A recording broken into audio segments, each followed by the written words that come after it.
Warning, this episode may contain disturbing content, soothing narration, and mild existential dread. Basically, murder ASMR for stressed professionals. Listener discretion is advised. Hell, it might be necessary. Some scars are visible. They sit on the skin like a permanent caption. This happened. Some scars aren't. They live in places you can't see, in sleep, in panic, in lawsuits, in agonizing years spent waiting for accountability.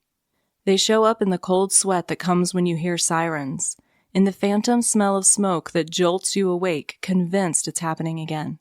They surface in courtrooms when the people responsible refuse to fully accept responsibility for what they've done, even as they stare at the visible scars that mark you forever. Then there are the scars carried by the ones left behind, the ones who weren't there when a prank turned into a fatal fire. The ones who replay imagined final moments in the dark. The ones who sit at dinner tables with empty chairs. Because absence is its own kind of scar. It was supposed to be the best years of their lives. College classes, parties, friendships forged in newfound independence. Dorm rooms were supposed to be the launching pads for futures, not the birthplace of lifelong trauma. On January 19, 2000, a fire at Seton Hall University claimed the lives of 3 students and injured dozens more. This was not an act of nature, not a random accident.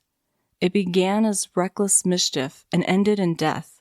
What followed was a years-long investigation, accusations, plea deals, and a deeply controversial resolution, including help from an unlikely source tied to organized crime. This is not an easy story, but it matters, because the lessons learned at Seton Hall changed fire safety laws across an entire state. And if you're a parent preparing to send your child to college, this is a story you need to hear. This is Prank, Panic, and Pleas, the Seton Hall fire, right now on Crime to Burn. Welcome to Crime to Burn, where we explore the dark city landscape where true crime intersects with arson and criminal negligence. Join us as we sift through the ashes to bring you the story of what really happened.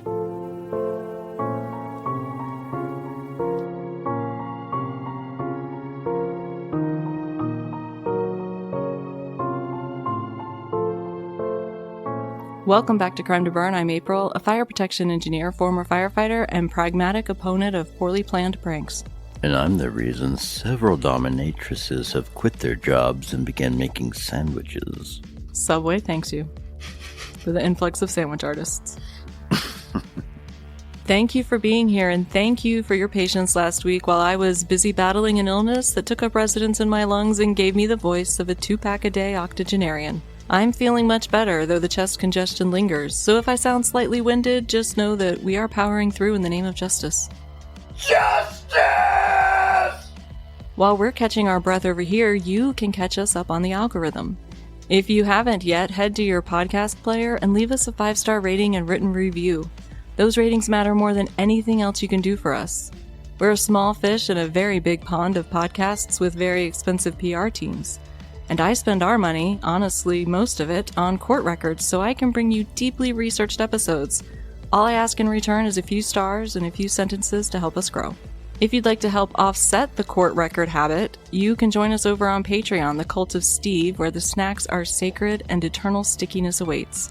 But if that's not financially feasible, no worries. We will always be free right here. The link to the Patreon's in the show notes.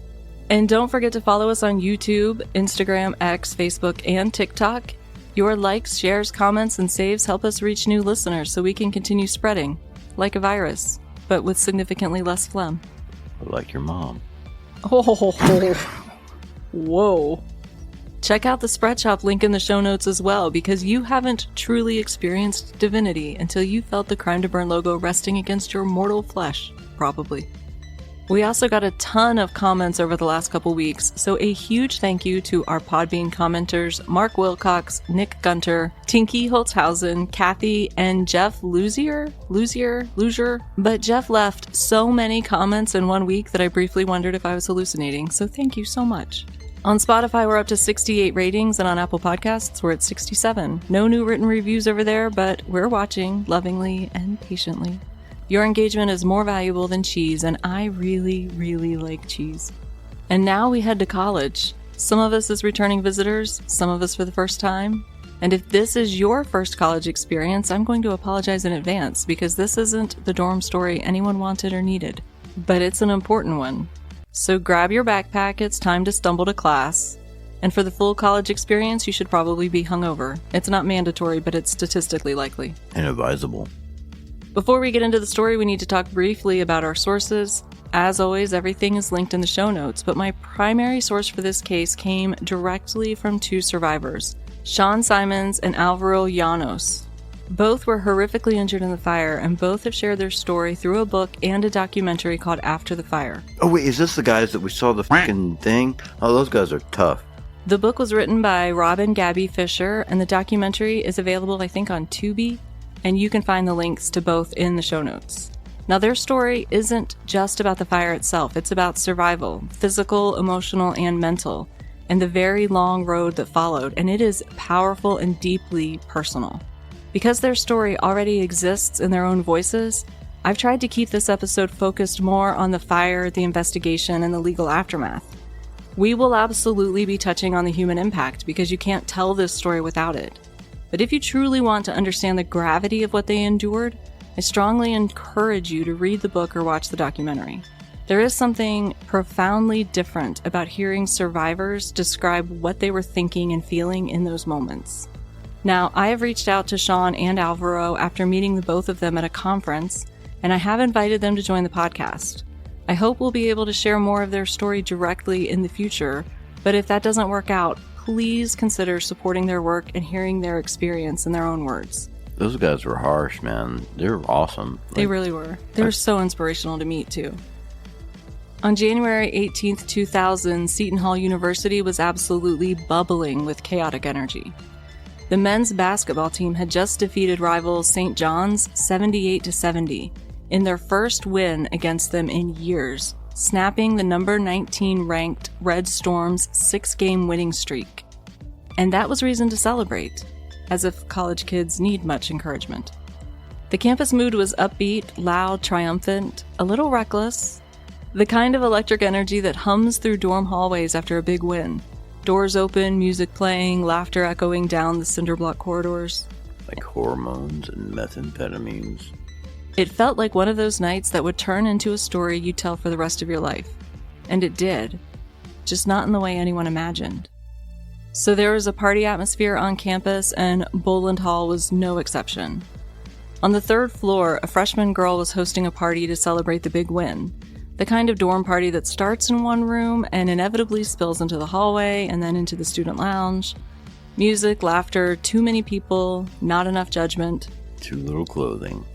And among the attendees were Sean Ryan and Joseph Lepore. Not the one from the podcast. No. Different Sean Ryan, just so everyone knows. Not the same Navy SEAL. That's Sean Ryan. Different Sean Ryan altogether. Different Sean Ryan. Now, the two freshmen already had something of a reputation in Boland Hall. They were frequently in the middle of whatever chaos was unfolding, and according to classmates quoted later, they'd even earned themselves the nicknames Boland Hall's Beavis and Butthead. And I'd like to pause here to say, if your friends are calling you Beavis and Butthead, that is not branding. That is a warning. It is time to reevaluate your life decisions. I need to reevaluate my life decisions. But Sean and Joseph were still at the party. And at some point, Sean started roughhousing in the lounge, wrestling with one of his fraternity brothers. It wasn't playful background noise, it was loud, disruptive, and enough to draw attention. A resident advisor, who had already had more than one run-in with Boland Hall's Beavis and Butthead, finally stepped in. It was 4 a.m., and he threw everyone out of the lounge. Late-night parties in college? Expected. Pre-dawn wrestling matches in a dormitory lounge? Also expected. That's a fast track to alienating everyone trying to sleep in the building, and by 4 a.m., a lot of people were deeply committed to sleeping. Sean Ryan and Joseph Lepore reportedly went back to their rooms to sleep off the chaos of the night.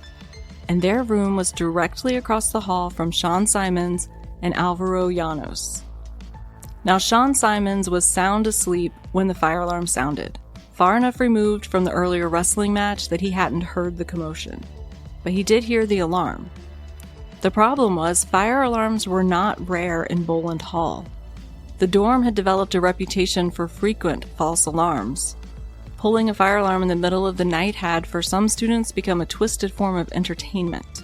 It had gotten so bad during finals that Sean had actually gone home just to get uninterrupted sleep and study time. But now finals were over and he was back. And when the alarm sounded, he, like many others, assumed it was just another false alarm. Again.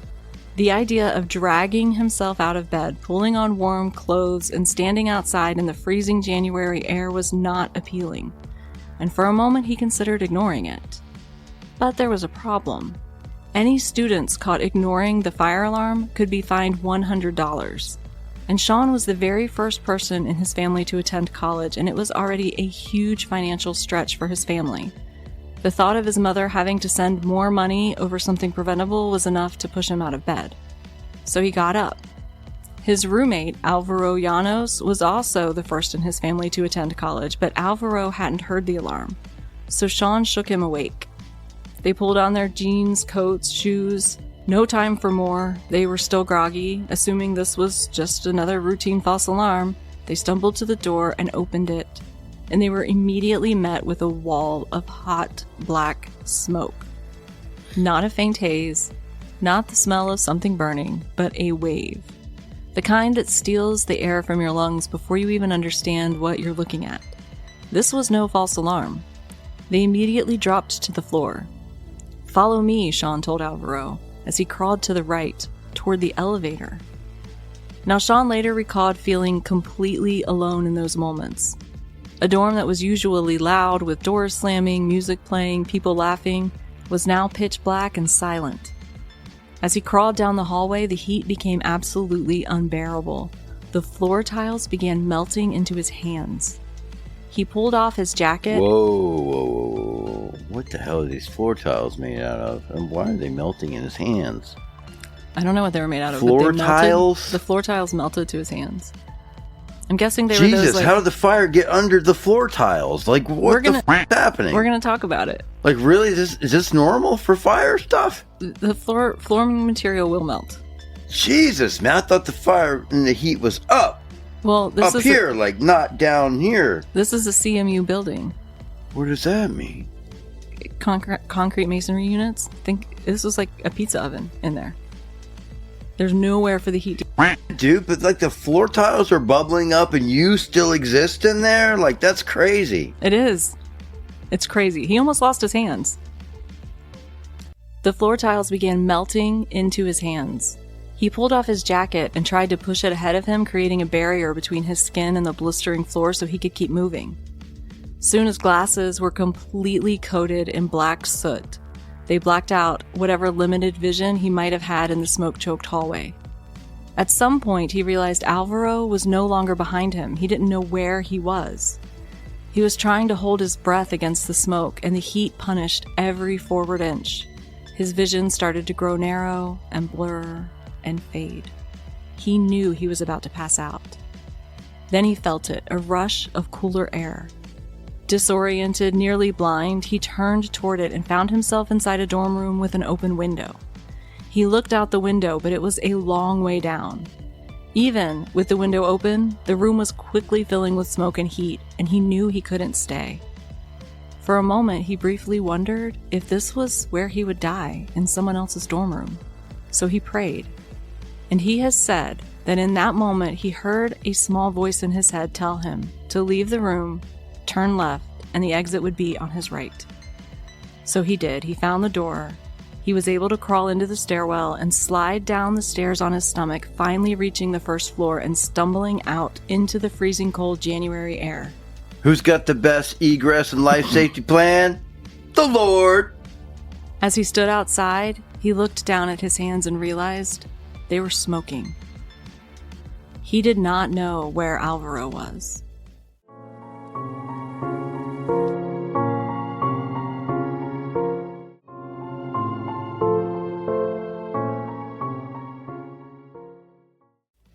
On the first floor, Angie Gutierrez was pulling on her robe and shoes when someone began pounding on her door. Now, Alvaro Llanos was her boyfriend. He lived upstairs on the third floor. and she assumed it would be him coming to get her to escort her outside. But when she opened the door, it wasn't Alvaro, it was 2 of his friends. "This is real," they told her. "This is a fire, you have to get out." But Angie's only thought was Alvaro. She ran toward the stairwell, calling his name while the 2 boys tried to pull her toward the exit. But she kept moving toward the stairs. And then she saw him. A boy appeared on the staircase running, and then he fell, tumbling down the stairs. His skin was charred and burned. His clothes were on fire, and he was trying to beat the flames out with his hands. Other students rushed toward him using their coats to try to smother the flames until someone came forward with a fire extinguisher and finally put them out. Angie stood there watching in horror, and then she turned and fled to go find Alvaro. But the badly burned student that she hadn't recognized was Alvaro. Outside was just absolute chaos. Students were stumbling into the freezing January air with faces smeared in black soot, girls whose hair was still smoking, the boys whose clothes had melted into their skin. People were screaming for friends, for their roommates, for anyone who might answer back. Some cried out in pain and others in panic, and a few sobbed openly. So it was more than those 2 dudes that got burned. Oh, more than 50 people were injured. Like, significantly. And some people just stood there, silent, stunned, too overwhelmed to add their voices to the growing soundtrack of the terror outside Boland Hall. Behind them, the building that was supposed to be a safe place to begin their futures was still burning. Sean, Alvaro, and dozens of other injured students were transported to St. Barnabas Medical Center, home to one of the top burn units in New Jersey. And while firefighters were still working to extinguish hotspots inside Boland Hall, a different kind of battle was beginning at the hospital. Both Sean and Alvaro had life-threatening injuries. Their burns were not only external. Their airways had been severely damaged by the superheated smoke. Swelling alone posed a real risk of cutting off their ability to breathe. If they could survive that initial danger, there would still be weeks and months of treatment ahead. Burn recovery is not passive, it is aggressive, and it is relentless. Daily wound care, surgical procedures, skin grafts, and debridement, the process of removing dead tissues so healing can begin. Even under heavy sedation, the body reacts to that kind of pain. This was not just a recovery, this was a fight for survival. More than 50 students were injured in the blaze. Some suffered severe burns, others were injured leaping from windows in an effort to escape the smoke and heat. But 3 students, Aaron Carroll, Frank Caltabiano Jr., and John Junta, were overcome by smoke and did not survive. And before they could even be laid to rest, before Sean, Alvaro, and dozens of others were discharged from the hospital, another process had already begun. According to reporting at the time, Seton Hall's public relations team quickly moved into damage control mode. Within 24 hours of the fire, the university had reportedly begun contacting public relations firms and discussing how to respond to questions about fire safety policies and dorm sprinkler systems. Behind closed doors, there were discussions about surveying other colleges regarding their dorm safety practices. Even as publicly, the university spokesperson emphasized to the press that the focus remained on the injured students and the grieving families. The tension between institutional reputation and public accountability was immediate. The fact is, Boland Hall did not have sprinklers. The building had been constructed before automatic sprinkler systems were required in dormitories. Under code at the time, it would only have been required to install them if a substantial renovation triggered compliance with newer codes. It did have a fire alarm system, but in the days and weeks following the fire, many students voiced the same concern. False alarms had become routine. When an alarm sounds often enough without consequence, people adapt. They roll out of bed slowly, they pull on their clothes, they search for their shoes, they assume that it's nothing, and precious seconds slip away. This wasn't simply a protection system gap. It was complacency layered on top of vulnerability. Some students, like Alvaro Llanos, didn't even wake up when the alarm sounded. Others did, but without urgency, until the reality of the situation hit them in the form of superheated gases and toxic smoke. And by then, time had already been lost. We're going to talk much more about sprinkler systems in multifamily housing, including dormitories, later in this series. But I'm going to pause here and say this clearly. If you are a parent or a student paying for housing, you should be asking one simple question. Does this building have automatic sprinklers? I'm talking about dormitories, fraternity and sorority houses, and even apartment buildings. Grandfathered buildings constructed under older codes still exist. And in many states, retrofitting older student housing with sprinklers is not universally required. Some states have taken that step, I think 5 of them, but most have not. Sprinklers are not cosmetic upgrades. They are life safety systems. They are designed to control fire in the earliest stages long before it fills the hallway with smoke. Okay, well, what are you supposed to do about historic buildings that don't have enough ceiling gap? It violates the historical code or whatever. Like, I've restored a lot of old buildings in college towns, like with historic plaster engaging and stuff. Like, there's no way to really get around that. Like, what are you supposed to do? Like, you make an egress plan or do something, but like, how are you supposed to sprinkler that? You can sprinkler historic buildings. There's ways to do it. I sprinklered Casa Casarina in Miami Beach, which was the Versace mansion, and we were able to hide sprinklers in the most crazy places. Some of the rosettes in the crown molding there are sprinklers. They look just like rosettes in the crown molding. The sprinklers are hidden behind molding. Well, that's pretty cool. There's a lot they can do, and a lot of those dormitories that are historic have stairways that are too small, that are undersized for today's codes. They don't have good egress paths. That's all totally true. Sometimes the stairways exit into the lobby or into a corridor instead of directly to the outside. Right. And these are life or death, and we're talking about kids that take risks. Kids in college take risks. It's just going to happen. And it's expensive to do that. It's very expensive. And there is a balancing act that needs to take place. But in some of these buildings, even if they had just sprinklered the corridor and the lounge, it would have made a difference. You got to have so much money to meet these expectations of safety that in a lot of cases, like, it's just impossible for the people who own this. They just don't have the cash or whatever to do this kind of renovation. Like, they probably would love to, right? Like, it is, but take some money out of the football budget. Well, no. These things are not all owned by the school. They're not. They're not all owned by the school.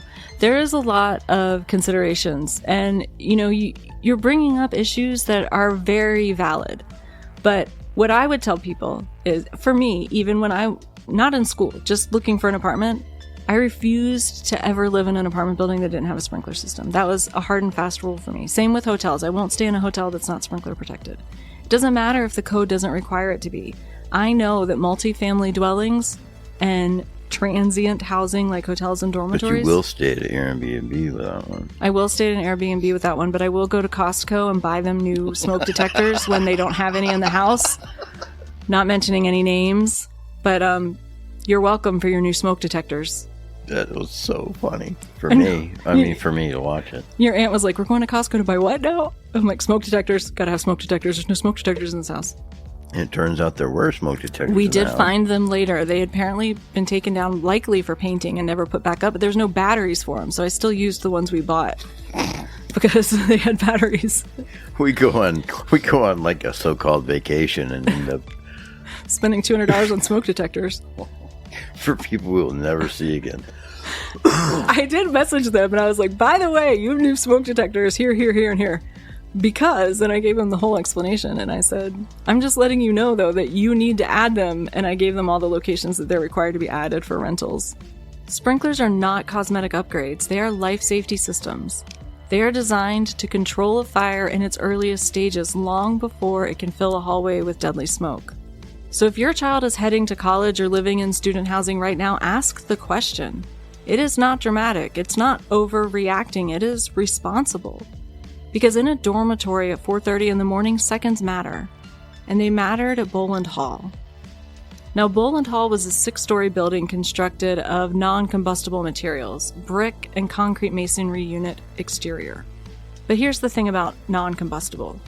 Unless every piece of furniture is steel and stone, unless you eliminate paper, plastics, upholstery, mattresses, carpet, clothing, the building will still burn. The structure may not add to the fuel, but the contents absolutely will. And once those contents ignite, those buildings become an oven. Brick and concrete absorb heat, they store it. That's why they use them to build pizza ovens. They re-radiate it back into the space itself. Instead of dissipating, that heat builds up to intolerable and unsurvivable levels. That's called a thermal mass. So when Sean described the hallway as unbearably hot and tiles melting under his hands, that isn't surprising from a fire behavior standpoint. What kind of tiles were they, though? I think they're were not those, ceramic, right? No. They're like some linoleum or something. Okay. The walls weren't burning. They were trapping the heat. And inside that masonry shell, temperatures rose rapidly, turning a dormitory into something more like a kiln than a refuge. All that heat from the carpeting, the upholstered furniture, the contents of trash cans, all of it was releasing tremendous energy. And once that energy filled a confined corridor, those masonry walls didn't save anyone. They just contained it. They absorbed it. They re-radiated it. They prevented it from escaping quickly. The third floor became an oven. And we've seen this before. Non-combustible construction does not mean fireproof. We saw it at the Iroquois Theater fire, a building that was marketed as absolutely fireproof, constructed largely of steel and masonry. And still, the interior contents and trapped heat created lethal conditions. Fire does not care what the walls are made of. It just cares about fuel, oxygen, and confinement. And on the third floor of Boland Hall, all three of those were present. Now, as a result of his airway injuries, Alvaro Llanos was sedated and given a tracheotomy, a surgical opening in his neck to allow him to breathe, bypassing his severely burned and rapidly swelling upper airway. The burns covering much of his upper body were catastrophic. The swelling became so severe that it threatened the circulation to his hands, so doctors had to perform emergency incisions to relieve the pressure and prevent the permanent loss of his hands. Sean Simons also suffered severe burns to his upper body, especially his hands. His hair was burned away. His face was so swollen from burns that it was nearly unrecognizable. And when his mother saw him for the first time, the shock overwhelmed her so much that her blood pressure spiked dangerously high, requiring emergency treatment before she could be taken up to the burn intensive care unit to sit beside her son when he was transferred. Sean remained in a medically induced coma for 2 weeks. He had burns over roughly 16% of his body, including third-degree burns to his hands, face, and head. He would spend more than a month in the hospital. But Alvaro's injuries were even more extensive, burns over more than half of his body. He remained in a coma for 3 months. He was later identified as the most critically injured survivor of the fire. Investigators determined that a burning ceiling tile had fallen onto him and ignited his jacket, which intensified his injuries. Alvaro would spend 6 months hospitalized, including time in a rehabilitation facility, the same center that once treated Christopher Reeve after his spinal cord injury. But discharge from the hospital was not the end. Recovery would take years. And I am intentionally glossing over so much of Sean and Alvaro's recovery journey here. But understanding the depth of what they endured and how profoundly those injuries reshaped their lives is powerful in a way that I can't fully convey in a single episode. They were freshmen in college, teenagers. Their book and the documentary after the fire go into extraordinary detail about the daily realities of their recovery, the physical pain, the surgeries, the rehabilitation, but also the mental toll, the strain on relationships, the identity shifts, the invisible scars that linger long after the visible ones begin to heal. So if you take nothing else from this episode, I encourage you to read their story or watch the documentary linked in the show notes. Because hearing survivors describe what it means to rebuild a life after a catastrophic injury, not just burns, but any life-altering trauma, it changes the way you understand resilience. And Sean and Alvaro are only 2 stories among dozens from this fire. There were other insane acts of courage that night. A female track athlete encountered an incapacitated student in the smoke, a boy, and she lifted him onto her shoulders and carried him out of the building to safety. One student jumped from a window, breaking an arm and a leg in the process, injuries that were still preferable to staying inside. Another young woman was trapped in her room and on the phone with a 911 dispatcher with no clear way out. So dispatchers instructed her to shove a comforter under the door and seal all the cracks in the door with packing tape to create a barrier against the smoke. What? And Are you serious? She couldn't get out where she was. There was a wall of flame in front. She couldn't. Packing tape? Dispatchers instructed her to shove a comforter under the door and seal the cracks with tape, creating a barrier against the smoke. She did, and she waited. And firefighters reached her in time. Crazy. What the dude? Can you imagine how desperate that dispatcher, too, must have felt being on the phone with her?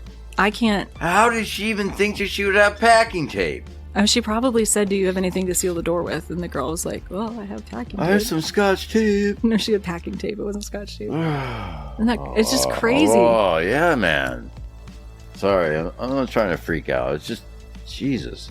There were parents searching frantically through soot-covered crowds, scanning faces, unsure whether their children were alive or dead. There were students who could have run but didn't. Students who stayed and who helped and who pulled friends through smoke and carried injured people down stairwells. In the middle of the chaos, there was also courage. And after the courage came more courage, the courage to heal and to endure and to rebuild. In the days after the fire, rumors began to swirl. This was no accident, some said. This fire had been set. But rumors are not investigative findings. Fire investigators were very methodical. Carefully, they interviewed hundreds of students, asking what they saw, what they heard, what they did. And a few details began to stand out. One student reported hearing the sound of tearing paper shortly before the alarm. Another described footsteps running in and out of a nearby room just before the fire began. And then there was one news interview. As cameras rolled outside the smoldering dormitory, one student calmly told reporters that he had been asleep when the alarm sounded, but something about him caught investigators' attention.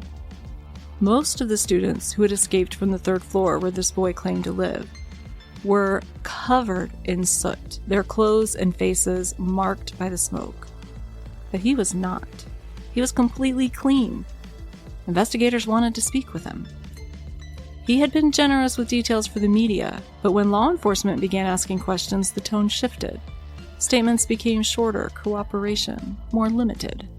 And he wasn't the only one. Several initial witnesses who had spoken freely began to decline further comment, and to investigators, it started to feel as though something or someone was tightening the circle. But it would take years before the full picture came into focus. And when it did, it would involve an unlikely source, a mafia connection, allegations of witness tampering, talk of fleeing the country, and recorded conversations that would change the direction of this case. And that story is coming next week on part 2 of Prank, Panic, and Pleas, the Seton Hall fire, right here on Crime to Burn. This is my seat. See how it's person size and not kitten size? She's got enough love to fill that whole chair. No, you can't bite the cords if you're going to sit up here. Look, she can, though. This is a no cord biting area. She can do it. Look at her. She's doing it. I'm not coming at you, bro. Settle down. Oh, I really need to know before we really get going. The plural of dominatrix, is it dominatrixes or dominatrices or some other variant that I hadn't thought of? The plural of dominatrix is dominatrices, which is traditional Latin-based plural, or dominatrixes, which is the more modern anglicized form. Could be either one. Could be either one. You'd think of on your ride home from work. I don't have a ride home from work anymore. My ride home from work is walking up the stairs, and I don't have a lot of time to think usually because I'm trying to dodge dog lips. That is better than traffic in Atlanta. Yeah, but he thinks that because as I come up the stairs, my face for just a brief moment is right at dog height. Oh, yeah. That it is kissy time. And it is. If I was at the top of the stairs at dog height, I would think the same thing. I'm going to try to do this without getting froggy, but I can't guarantee anything. I still feel like I'm trying to breathe through wet cotton. Well, you're basically a disease survivor today, so congratulations on not dying to whatever that was you contracted. I still feel like I have it, though. In fact, I had to wipe off the wall in the bathroom. That doesn't bode well. I had a coughing spasm in the bathroom. And you shit on the wall? Nope, I hocked a loogie on the wall. It flew right out of my lung and went right on the wall. And I was out like, of your ew. lung? Like out of your whole lung? Out of my whole lung. Why do you have a loogie in your lung? I'm telling you, it feels like my lungs are full of wet cotton. They're so congested. You got the loogie lungs.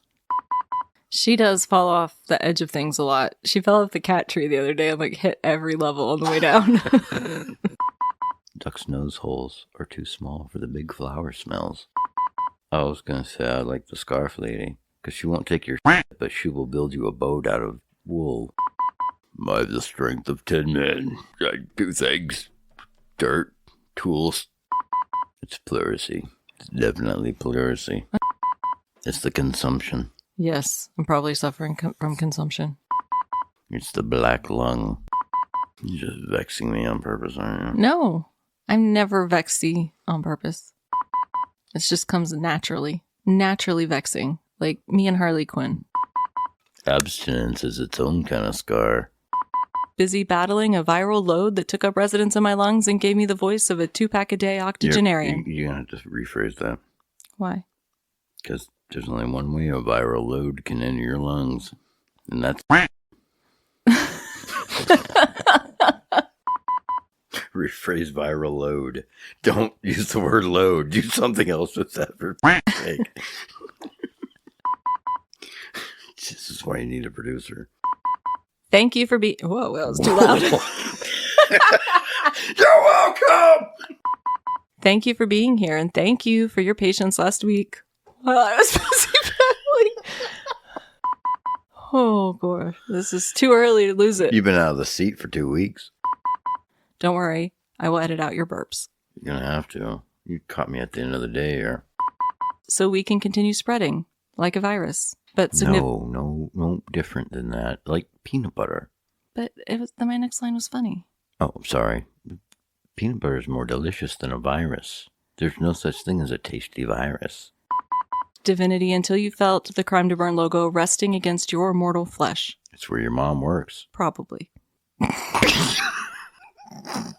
That probably was supposed to go with the mortal flesh. I hijacked her, probably. I felt my wiener move when you said that. Have you ever had black market cheese? Nope, not that I know of. Nothing is more tasty than stolen cheese. There's a lot of vomit in the parking lot and broken glass. Feels just like I'm walking on broken glass. Let's not call it black. Why this? Because hot and black together gives me an... This interlude is brought to you by satisfaction and congestion. There would still be weeks and months of treatment ahead. And a sleeping dog having a we're dream. having doggy dreams. And I don't know how to say this name. I meant to look it up. I want to help. Giunta. What? Those aren't letters that go together. That sounds really sexual. I think these are the things your listeners want to know. I'm uncomfortable with this whole line of questioning. Mozzarella melts at 130 degrees Fahrenheit, and your hallway in a fire can exceed 1,000 degrees. Be more resilient than cheese. Don't be cheese. Cheese would just sit around. I want to bring awareness to the world. Walls are not impenetrable. Most of them. Some of them are. Attention, incoming freshmen. If your nickname within 3 weeks of beginning college is Beavis and Butthead, that's not lore. That's foreshadowing. Make better choices. Your future self, your parents, and the local fire marshal thank you. This episode is brought to you by spring viruses and mulch. Get you all of that.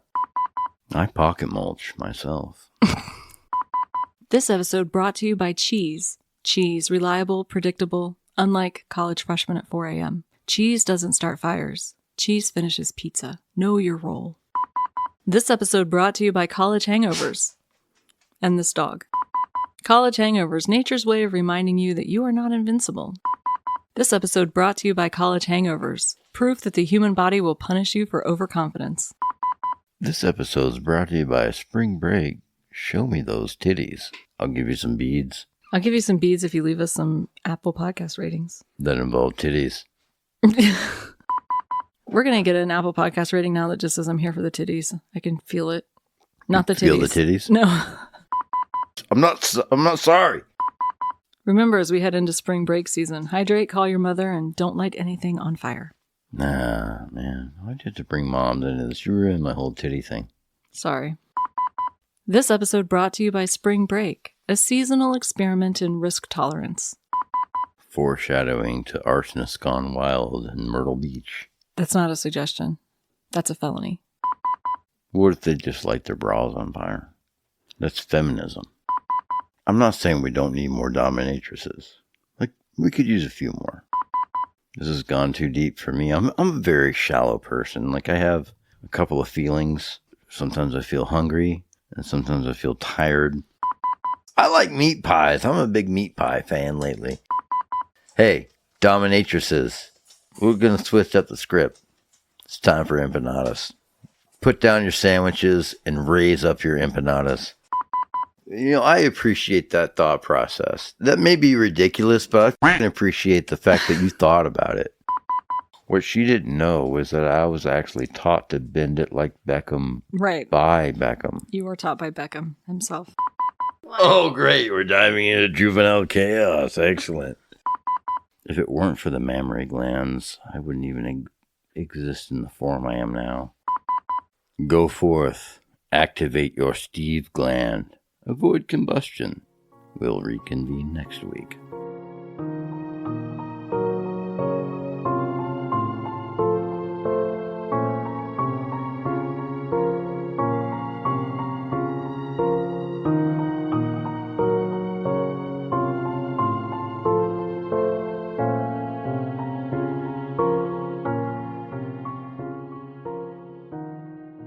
Crime to Burn is a production of Crime to Burn, LLC, where we light fires in your brain and not your buildings. All rights reserved.